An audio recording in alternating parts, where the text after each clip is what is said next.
Miles and miles of yellow sand, treeless mountain ridges, and scorching hot sun over your head. And suddenly, something you'd never expect to come across in a barren desert. A small group of overexcited people. They're as happy as you would be if you'd won a lottery. They've just found an ancient tomb, once flooded with its walls in bad shape.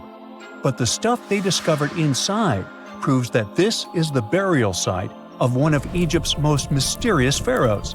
Historians have been hunting for his tomb for years, but no one expected it to hide ancient treasures. Fast forward. After careful examination of the site, Egyptian officials have announced the discovery of the tomb of King Thutmose II. It's the last missing tomb from Egypt's 18th dynasty. And this is also the first royal tomb found since King Tutankhamun's was discovered in 1922, in more than 100 years. A team of Egyptian and British archaeologists found the tomb in the Theban Mountains area, west of Luxor, near the famous Valley of the Kings. Before this, the site was only known as Tomb C4, but during their excavation, the team found clear evidence proving it belonged to King Thutmose II. Archaeologists actually found the entrance and main tunnel leading to the tomb in 2022. But at first, they thought it belonged to a queen because it was near the graves of Thutmose III's wives. It was also close to Queen Hatshepsut's tomb. Originally, it was prepared for her when she was just a royal wife, but everything changed when she became pharaoh. But we'll talk about this twist of fate a little later. But soon they realized that their discovery was much more significant. They found alabaster jars with Thutmose II's name and the words "deceased king" written on them. That's when they realized that the tomb was actually his final resting place. Sadly, Thutmose II's tomb has seen better days. According to the head of Egypt's antiquities sector and the leader of the Egyptian excavation team, the tomb suffered major damage from ancient floods not long after the pharaoh's death. Water swept through the burial chamber, likely destroying or displacing many of the original artifacts. Much of what had been once inside the tomb was moved elsewhere in an attempt to salvage it.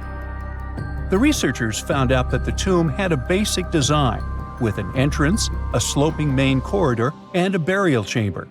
The corridor was coated in white plaster and rose about 4.5 feet above the floor of the burial chamber.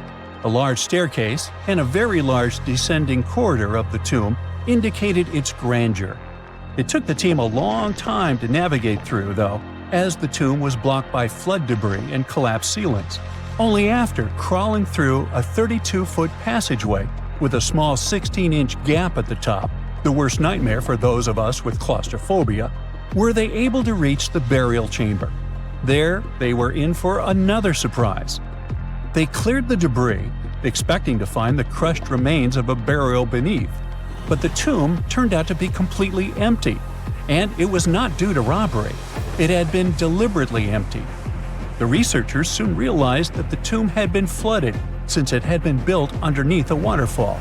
It happened just a few years after the king's burial, so the contents of the tomb were moved to another location. That's why there was a second corridor in the tomb. It was most likely made to help remove King Thutmose II's body from his flooded tomb. Despite the damage, the excavation team made some really exciting discoveries. They found traces of mortar decorated with blue inscriptions, yellow stars, and fragments from the Book of Amduat, one of the most significant funerary texts in ancient Egypt. The book was meant to guide the deceased through the underworld, ensuring a safe journey to the afterlife. Now, how about we sneak a peek at ancient Egypt's 18th dynasty? It was all about conquering lands, expanding the empire, and building jaw-dropping monuments. Some of the biggest names from that era, Thutmose I and Thutmose III, both legendary warrior kings who left their mark in history. Thutmose I was a fierce fighter who led major military campaigns, pushing Egypt's border further south than ever before, all the way to the fourth cataract of the Nile. His victories gave Egypt access to new trade routes, stronger political ties, and more wealth. His conquests were so significant that they were recorded in the tombs of his top officials. Thutmose III, sometimes called Thutmose the Great, took things even further. He was not only an incredible military strategist, but also the commander of Pharaoh Hatshepsut's armies before becoming king himself. He led between 17 and 20 military campaigns, winning every single one and expanding Egypt's empire to its peak. He even created the world's first navy. Thutmose III is often remembered as Egypt's greatest warrior pharaoh. And sandwiched between these two powerhouses was Thutmose II, a pharaoh who doesn't get nearly as much attention. Hey, the middle child, right? His reign lasted only about 5 years before he passed away at around age 30 in 1479 BCE. He is kind of a mystery. No one really knows what he accomplished. For the longest time, even the location of his burial site was totally unknown. His body was actually found in the 19th century. It was just lying around in the mortuary temple of Deir el-Bahari, in a secret chamber where priests used to hide royal mummies centuries after their original tombs were looted by grave robbers. In other words, Thutmose II's body must have been moved from his original resting place at some point in history to protect it. During his lifetime, Thutmose II made at least one major impact on Egyptian history. He married his half-sister Hatshepsut. That might not sound like a big deal, but it helped her become Egypt's greatest female pharaoh after he passed. The catch? She kept her stepson, Thutmose III, off the throne for decades. When he finally took power, he erased her name from history out of spite. And still, Hatshepsut is one of Egypt's greatest pharaohs, no matter if you're talking about a man or a woman. She brought a lot of wealth and art to Egypt. She led a big trading trip to a place called Punt, where she brought back things like gold, ebony, and incense. She also made sure her name lasted by building amazing structures that we can still see today. At Karnak, she added huge obelisks. One of them is still standing tall. She also was the one to build the Temple of Deir el-Bahari with its countless columns. She was buried there. Interestingly, Hatshepsut was often shown in art as a man, with muscles and a beard, like how pharaohs were usually depicted. But she made sure there was always something in the artwork that reminded people she was a woman, like calling herself Daughter of Re, or His Majesty herself. When she passed away in 1458 BCE, Egypt wouldn't have a female ruler as powerful as her until Cleopatra, about 1400 years later. According to Egypt's Supreme Council of Antiquities Secretary General, isn't that a mouthful? Hatshepsut's name actually appears in Thutmose II's tomb, meaning she might have even handled his burial. As for their final resting places, well, Hatshepsut was buried in the Valley of the Kings, and Thutmose II's mummy is now in the National Museum of Egyptian Civilization, alongside other ancient Egyptian rulers. It gives visitors a rare chance to see the remains of a nearly forgotten pharaoh. Now, experts consider the discovery of his tomb to be one of the most significant in recent years. The artifacts found there add important details to our understanding of the history of the region and Thutmose II's rule. And even though the tomb's design is fairly simple and follows the same architectural style preferred by later Egyptian rulers, its historical importance is undeniable. In any case, the mission isn't over yet. Archaeologists are now focusing on solving another mystery. Where did the rest of the tomb's contents end up? The team is determined to continue their search. Who knows what other secrets they will uncover that have remained hidden beneath the sands for thousands of years. Egyptologists have been digging around every inch of the Great Pyramid for ages. Yet somehow, they overlooked this stunning pink granite bathtub buried a few miles next to it. And here's the deal. This mysterious oval tube lying next to the Khufu pyramid for years may provide evidence that the Egyptians built the pyramids not only for monumental purposes, but also to generate electricity, experimenting with it long before Alessandro Volta and Thomas Edison. The Giza Plateau is famous for its three pyramids, Khufu, Khafre, and Menkaure. But there are also two smaller foundations next to them. the unfinished North Pyramid of Zayat el-Aryan, and the Layer Pyramid. Some researchers say these buildings were never finished, while others think they were destroyed for more mysterious reasons. One of these reasons might have to do with the original usage of the Giza pyramids, the idea that they were used as an electricity generator. To connect these dots, we need to go back to the beginning of the 20th century. That's when an Italian architect and Egyptologist named Alessandro Barsanti decided to examine the Zayat el-Aryan pyramid. Near the site, he noticed something unusual: scattered granite fragments. To a casual passerby, these might have seemed insignificant, but Barsanti recognized the signs. You see, ancient Egyptians often used sites to prepare stones before transporting them to their final destinations. The fact that there was granite on the ground intrigued him. Granite was a more expensive material than the limestone typically used for pyramids, which suggested that it might have been intended for an important and possibly hidden structure. At a depth of 68 feet, they encountered a huge pink granite block. He kept going with the excavations, and they revealed ancient inscriptions carved into the stones. They sent the drawing to experts, but no one could decipher what they meant. Were they instruction sets to something? That's when Barsanti made his biggest discovery. He found an oval-shaped vat carved from pink granite and polished to a mirror-like finish. The thing is, the vat had been carefully sealed. When they opened it, they found a thin black residue along the walls.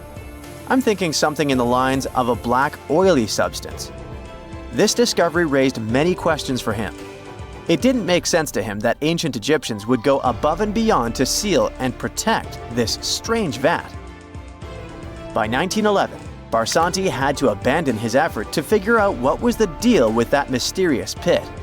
But his findings intrigued researchers all over the world, and they've got their own opinions about it. One of these modern theories suggests that the other pyramids could have been used as a part of a bigger whole. It suggests that the Khufu pyramid was actually used as a water pump designed to irrigate the desert area. Apparently, the pyramid's internal chambers would function as a hydraulic system. In the 1990s, an engineer took this theory seriously and studied the pyramid's subterranean chamber. Surprisingly, he found actual signs of water damage. Apparently, the pyramid generated powerful compression waves, aka pulses, that could create electricity. This raised an important question.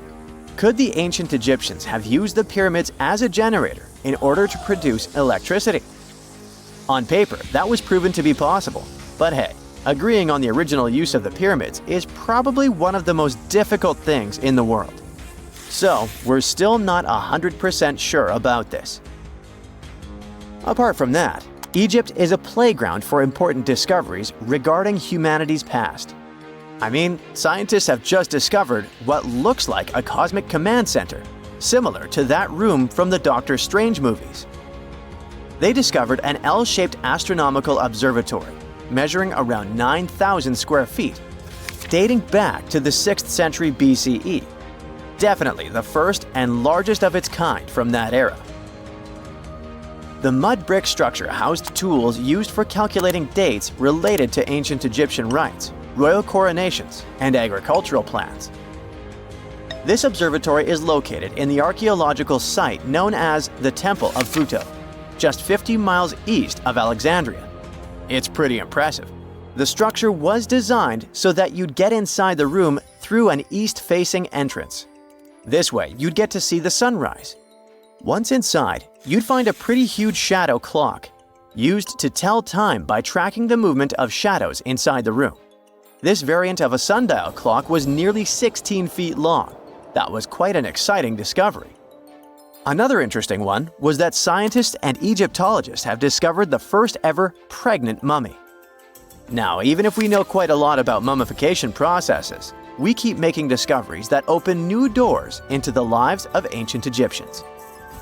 It took so long for someone to find out this mummy was expecting at the time she was embalmed because she was placed in a male's coffin. More specifically, a male priest. Historians say that during the 19th century, a lot of traders mixed coffins up in order to sell them. Yes, that means they opened them and switched mummies to please their buyers. It was a complete surprise because they were hoping to study more about ancient health issues when they opened this coffin up. But they had another special research on their hands: prenatal practices in ancient Egypt. This mummified woman, who lived about 2,000 years ago, was from 20 to 30 years old when she passed away. She was found in Thebes, and her remains were incredibly well preserved. You see, mummification recipes varied across Egypt. In this woman's case, researchers could tell she was a member of the high society since she was buried with special amulets. But since mummification methodologies differed so much between cities and time periods, they still have to dig further to understand why she was embalmed along with her baby. Speaking of mummies, scientists were digging up a final resting place in Saqqara, also in Egypt, and they unearthed two embalming workshops. One was for humans and the other for sacred animals. Apparently, the workshops date back to about 2,400 years ago. They were equipped with stone beds, clay pots, and ritual vessels. Everything you needed to mummify. But that's not all. Archaeologists also stumbled upon cheese stored in jars behind tombs that were over 3,000 years old. Yep, cheese. This shows that the ancient Egyptians were pretty savvy when it came to preserving food, too. They knew how to store stuff for the long haul, not just the mummies. It really shows how they applied their preservation skills to both food and bodies, giving us a glimpse into their impressive technological know-how. Scientists have also found one of Egypt's oldest complete mummies, and to their surprise, it was completely covered in gold. You see, Egyptian mummies covered in gold are already a rare thing, but they weren't expecting it to be the oldest one ever found. The mummy was quite well preserved, and they could identify that it was the remains of a wealthy man called Hekashepes. Many symbols show that he was important and wealthy, like the band he wore on his head and the bracelet on his chest. He was also dressed in a tunic wrapped with a belt, which was a way to preserve the good appearance of a person after they passed away. To reveal it, they had to open the final resting place with mortar. Basically, it was like they were opening a time machine, just as the ancient Egyptians did 4,300 years ago. If you think about it, it's almost like entering a time capsule. Enough about mummies. Scientists also found something very exciting hovering above the pyramids. They had to use a fancy top-notch radar known as LARID, aka Low Altitude Long Range Ionospheric Radar, which can see these invisible waves far away into the sky. LARID helped them discover giant plasma bubbles floating in the air above the pyramids. These bubbles are called plasma bubbles, and they wreak havoc on modern technologies. I mean, they can disrupt GPS and phone signals for hundreds of kilometers in diameter from where they're located. These bubbles are massive, sometimes as big as cities, and they're caused by the sudden depletion of charged particles in the ionosphere. So, instead of spreading out evenly throughout the ionosphere, they stick together in this wave-like form. This was a pretty important discovery because it can help scientists understand how to prevent these waves from messing with our technology.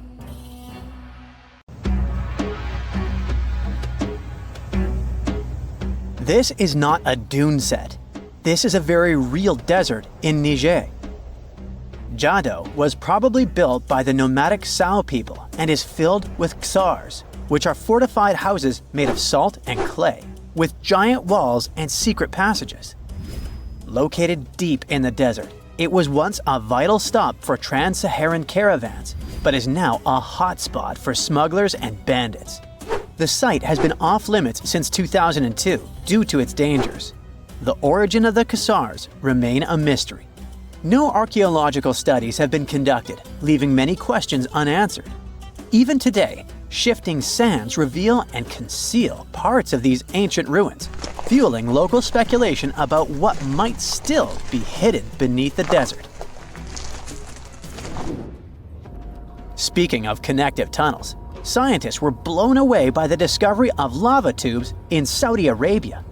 These underground passages form when molten lava cools down. Researchers believe that ancient nomadic groups may have utilized these tunnels to survive the super harsh desert climates. While excavating the tunnels, archaeologists uncovered artifacts, rock art, and skeletal remains. The art and animal bones show that the people who used the tunnels were probably sheep and goat herders. They're still piecing together whether these groups lived in the tunnels for extended periods or just used them as temporary shelters. The Great Pyramid of Giza has been standing for thousands of years, but it's still hiding secrets. Using special scanning technology, scientists found two hidden structures under an ancient burial ground. The first is a shallow L-shaped structure, and below it is a much larger space that could be a final resting place or a chamber. The smaller structure was filled with sand on purpose, while the deeper one might be an empty chamber. Experts believe the two are connected, possibly as an entrance leading to a secret chamber. This is big news because it might give us some more insight into who built the pyramids and why. The world is full of ancient writing, but some messages refuse to give up their secrets, like the mystery of the Bashplemi tablet. This unusual stone, pulled from a lake in Georgia, is covered in symbols no one can read. Even with modern technology, experts are completely stumped. The tablet is about the size of a book, with 60 symbols carefully carved into its surface, but 39 of them don't match any known language. Some resemble scripts from ancient civilizations in the Middle East, India, and Egypt, but none are an exact match. To make things even trickier, part of the tablet is broken off, meaning a piece of the puzzle is missing forever. To rule out a hoax, scientists studied the tablet closely. They confirmed it's made of vesicular basalt, an extremely tough local rock. Whoever carved these symbols must have been really skilled. Based on similar archaeological finds, experts believe the tablet could date back thousands of years, possibly to the late Bronze or early Iron Age. Some symbols repeat, which could mean they're numbers. Maybe it's an inventory list, a record of battles, or even an offering to the deities. Until someone cracks the code, the Bashplemi tablet remains an unsolved mystery from the depths of history. Experts are still stumped with what this Minoan disc might mean. The Phaistos disc is one of the most mysterious finds from the Minoan civilization. This 6-inch clay object, discovered in 1908, has strange spiral markings that no one has fully decoded yet. The disc has 241 symbols on both sides, showing everything from people and animals to tools and plants. Experts have come up with many theories about what the symbols mean. Some think it's an early form of Greek.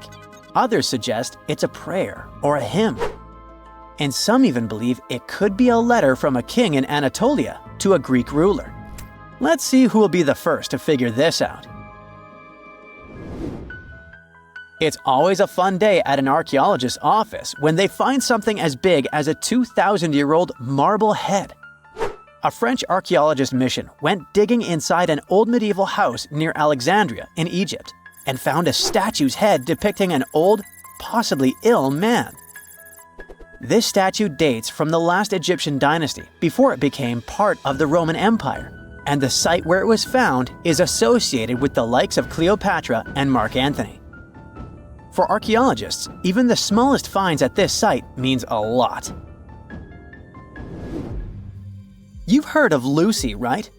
The Australopithecus that was an early ancestor for us humans. Well, scientists found some of her species' footprints somewhere in Tanzania.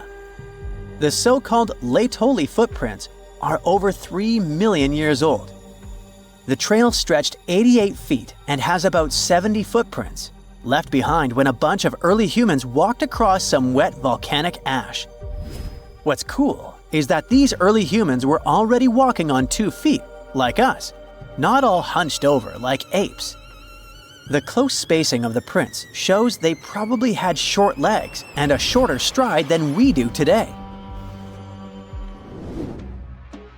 In an ancient Egyptian temple, archaeologists uncovered a shrine unlike any other, a place dedicated to falcons and two mysterious deities. One deity had a falcon's head, while the other wore a crown with a sun disk and cow horns. But the most baffling discovery was an inscription that read, "It is improper to boil a head in here." At the heart of the shrine, there are 15 headless falcons carefully arranged on a pedestal, likely as offerings to the falcon-headed deity. One theory suggests the birds were boiled first, perhaps to pluck their feathers, before being placed in the shrine, following the strange rule carved into stone. Archaeologists also found a 13-inch iron harpoon nearby. Its true purpose remains unknown, although the shrine also held remains of fish, mammals, and bird eggs, suggesting that the rituals may have included feasting. And speaking of ancient Egypt, meet Hathor. Scientists named her after the ancient Egyptian deity of motherhood, music, and singing. This wooden statue, housed at the Metropolitan Museum of Art, was thought to be just a beautiful artifact, until a surprising secret was uncovered. Using an X-ray machine, experts found a mechanical operating system inside it, with pulleys and axles connecting her shoulder to her left leg. When activated, the system made her hand raise and lower, an engineering marvel from over 3,000 years ago. The statue was created during Egypt's Middle Kingdom, around 1800 BCE, and is often compared to 19th century automata due to its advanced design. It's believed the statue was used in religious ceremonies, symbolizing Hathor's role in dance and music. An unexpected discovery happened in northern Kuwait, where a Kuwaiti-Polish team uncovered a mysterious 7,500-year-old statue. The statue features an elongated skull, no mouth, narrow eyes, and a flattened nose. This feature is thought to be an Ophidian figurine, named after the Greek word for snake, and it was likely made by the Ubaid culture, a civilization known for their pottery skills. While no one knows exactly what role this weird statue played, it might have been linked to rituals or symbolic practices. Some scientists think these figurines, found in homes or final resting places, were tied to important cultural beliefs. We couldn't mention unresolved mysteries of this world without speaking about these elongated skulls. In the deserts of Peru, researchers uncovered 5 ancient skeletons, 2 with unnaturally elongated skulls. While head shaping was common in many cultures, these skulls defy explanation. Local legends tell tales of the so-called gentiles, a mysterious race banished underground by the powerful deities. Some say this is what the skulls represent. Others think this is some type of genetic anomaly, which was confirmed after finding an infant skull, too large to be artificially shaped. Hey, you've heard of Stonehenge. Of course you have. Big rocks mysteriously mounted in circles on a plain in England by, somebody. But what if England's Stonehenge is only a replica of another monument, and its builders just crossed the Atlantic and copied what someone had already done elsewhere? Well, it turns out researchers found another Stonehenge underneath the waters of Lake Michigan. This lake is a hotspot for woo-woo unexplained things. A bunch of disappearances, plane crashes, and now this, an ancient underwater monument that looks strangely enough like Stonehenge. We couldn't help ourselves and needed to dive deep into this story. A ring of massive stones, arranged in a way that felt all too familiar. They saw 2 circles, an outer one and an inner one, sitting 40 feet below the surface. But this wasn't just a random pile of rocks. These stones had been placed there purposefully by human hands. And by doing some further research, they discovered that they were staring at a structure that's over 9,000 years old. Think about it. This Stonehenge beneath Lake Michigan predates the pyramids. It predates Stonehenge itself by about 4,000 years. All of this information was enough to startle scientists at Northwestern Michigan University. But that was before they found this out. One of the stones had a carving, a faint but clear petroglyph of a mastodon. Mastodons kind of look like the ancestors to our modern-day elephants, but they have been extinct on planet Earth since 10,000 years ago. So, whoever built this underwater Stonehenge needed to be alive at the same time these creatures roamed our planet.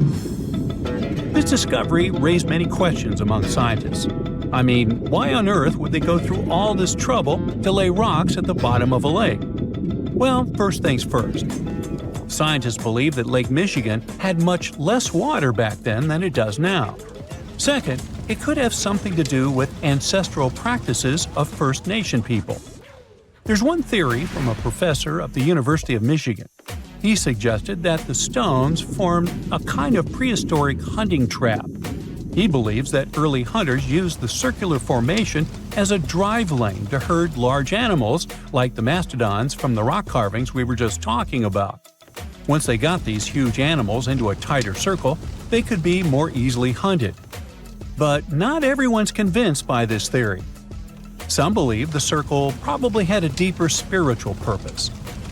According to local Native American tribes, like the Anishinaabe, stones are more than just rocks. They're living beings.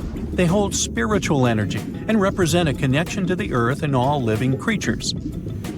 An elder from the Anishinaabe community even suggested that these stones are sacred, placed there by their ancestors to honor the land and its creatures.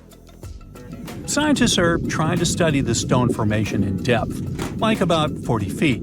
But that's the problem, actually. The fact that it's underwater makes it super difficult, since they don't have the best technology. Traditional archaeological tools don't work as well when everything is submerged, but promising new technologies like stereophotogrammetry, which literally means making 3D models of a site, are helping scientists study the stone circle more closely. Still, research is slow and expensive, so it's hard to know when this mystery will come to a close. As we said, Lake Michigan is a hot spot for unexplained phenomena. Its lakebed is filled with shipwrecks, such as the Thomas Hume, a sturdy American schooner. It also collects debris from airplanes that have suddenly gone missing while flying the area, such as Northwest Airlines Flight 2501 that disappeared in the 1950s. Some people even call the area the Lake Michigan Triangle, suggesting paranormal activities like what happens in the Bermuda Triangle might be going on. The lake spans over 22,000 square miles, which means it's almost two-thirds the size of the country of Ireland. In 2024, scientists were able to access another one of Lake Michigan's mysteries, the wreck of the Margaret A. Muir schooner. This 130-foot-long sailing ship sank over 130 years ago.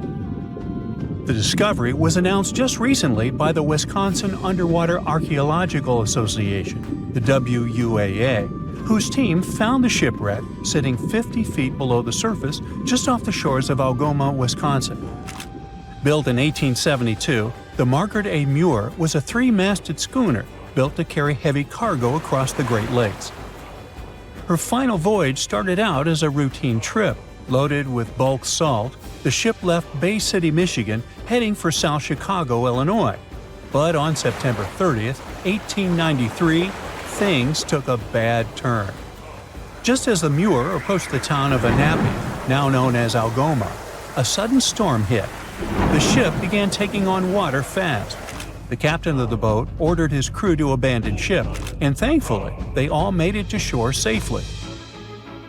For more than a century, the wreck sat undisturbed on the lakebed, its location a mystery. But thanks to a combination of historical research and high-resolution sonar, WUAA searchers finally found her in May of last year. The wreck is remarkably well preserved, with parts of the deck and gear still visible. Well, just a few lakes over to the left, researchers uncovered another impressive thing: At the bottom of Lake Mendota, near Madison, Wisconsin, researchers found 11 ancient canoes. They believe the oldest of the canoes dates all the way back to 2500 BCE. Now, if you don't get why that's important, it's because you're thinking with today's head. If in a classic Midwest highway you see a bunch of pickups, then back in the ancient days you see only canoes. They were the main mode of transportation for indigenous cultures. They were used to fish in deep waters, trade goods, and travel long distances. The reason why scientists were so excited with this discovery is because they had never found any proof of what canoes were being used for in this region back then. And to understand the local cultures that inhabited the area during this time period, they needed to have some information on that. This exciting discovery was announced by the Wisconsin Historical Society in May 2024. The first canoe, which they believe is around 1,200 years old, was pulled from the lake in 2021. Then a second one was dug up in 2022. And now divers have found at least 11 more canoes along what would have been an ancient shoreline, long since submerged. One theory is that these canoes were intentionally sunk to keep them from freezing or warping in winter. It's possible people stored them in the same spot for generations. Or maybe this is just a small part of a much bigger settlement. Historians do believe there could be an ancient village hidden under the water of the lake. Divers have already found stone tools, like net sinkers used for fishing, but the village itself hasn't been located yet. Truth is, while the Great Lakes often steal all the thunder, scientists point out that smaller lakes like Mendota have stories too. The Wisconsin Historical Society is working closely with Native nations to piece together more about the lake's history. You'll need to believe me when I say there is a third Stonehenge, all the way under the waters of Lake Constance, Switzerland. I mean, think of it like Stonehenge's cousin. Archaeologists began to discover this back in 2015, when they found a line of 170 man-made stone cairns under the lake. Scientists say this was most likely the work of several villages, and that the cairn site was probably used for some collective purpose because, well, the formations are huge. Some of them are several dozen feet wide, and they can build up to 6 feet. The most amazing discovery so far is that the site dates back to around 5,500 years ago. So around the time the original Stonehenge was being built. Some of the facts that link them together are their construction dates, as well as the distinct characteristic of stone monuments built in a circular format. Scientists don't know much about this site yet, but hey, I see a pattern manifested all over the world. Don't you?